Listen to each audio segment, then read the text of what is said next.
Welcome back to rainy Virginia, guys. I would rather have a better weather, but this is what it is. And let's imagine a sunny garden party, and for that, we are going to do the Queen of Sheba cake. Apparently, this is the first chocolate cake that Julia Child tried in France and fell in love with French cuisine. And I don't speak French, so I wouldn't bother with the French term of it. But what we are doing here is turning some almonds into a fine powder with sugar in it. This cake is all about the quality of the almond and the quality of the chocolate that makes the cake so special. So pass the powder through a sieve, and you need a 8-inch pan to make the cake. I don't have an 8-inch pan. I'm trying a 9-inch pan, and this cake is going to be a flat cake because no baking soda or baking powder goes into it. And this is a fat heavy cake. As you can see, a whole stick of butter goes into it, as well as 3 eggs, and the star of the cake is chocolate. So let's start melting the chocolates now. There are better ways to melt chocolate, but the water bath is the recommended method here, so we'll go with this. And as for building up the cake, as you can see, we have to separate the egg whites from the yolk, and looks like one down, two more to go. And I really don't understand why, because the cake is going to be flat. Even if you mix the whole eggs with the dry ingredients, it's not going to make a difference here. But we are going to try a different kind of recipe. Okay, I'm going to go off script here.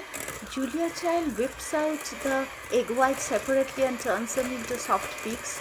You're going to see that in a minute, but I'm going to mix in my egg whites with the butter and the sugar mixture, and I'll tell you why. Because I don't think a flat cake needs so much effort, and speaking of effort, I'm doing my best here. I mean, look at Julia Child whipping up the egg whites into some kind of peak, and she is competing with the machine here, and my arms are already sore. So I'm going to finish up whipping up the egg whites, and then I'm going to mix up the egg yolks. Oh, okay, give me a minute here. This isn't over yet. This lady is kicking my butt, so looks like I'll be whipping egg whites for a little bit longer, and then we'll get back to building the cake with the dry ingredients again. Seriously, are we there yet? Okay, looks like I'll spend more time scraping up the egg yolks from the bowl than whipping it up. But let's get back to the cake. So you put the egg yolks in there, and start with the dry ingredients, and finally the chocolate. So once all the things are mixed in, the cake is ready to be poured into the pan. Seriously guys, the process is far more dramatic than the cake turns out to be. And according to Julia Child, a reine Sheba is made with typical baking ingredients and nothing special to it. Other than that, the cake is definitely luxurious because of its texture. Now why the texture is because it's lighter and spongier thanks to the almond flour and meringue that goes into it. But I did not add meringue. See, I mixed up the egg whites and the egg yolks. So for me, the chocolate is the star, and I'll let the chocolate be the star. Can I be honest, guys? I did not bake this cake the Julia Child way, but once it's baked, I felt like it has more of a brownie kind of texture, not really a crumb kind of texture. And it's a simple cake, and don't get me wrong, I like the simplicity of the cake, but this is 2023. There are far better ways to make a chocolate cake. And you saw the water bath there, right? So once I take the cake out of the oven, I put it in a cold water bath that makes flipping it much easier. And I'm using the pan here because the sides of the cake will be coated with almond, and having a raised cake pan or cake dish helps with the coating. But before the almond goes in, you have to cover the entire cake with melted chocolate, and I used a 72% dark chocolate, and a little bit of butter is added, otherwise you cannot spread it very easily. So we'll start with the chocolate layer first. Chocolate glaze on top is nothing but melted chocolate and softened butter stirred together to create one very glossy coat.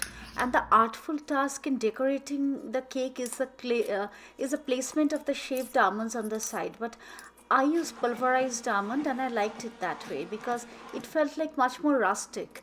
I mean, everything French doesn't have to be so much classy. The chocolate glazing is the best part of the cake because once you mix it in, you got to lick your hands, and I loved it really. So the almond that goes on the sides, you can also use shaved almonds for that. Of course, I used a ground one. And You guys obviously figured out by now that I am not good at following directions. I try to make it my way. But in the description box of this video, I'll put the original recipe and try it, guys. You might like it the original way, but this cake, I'll tell you something, it does not freeze well. You cannot freeze the cake.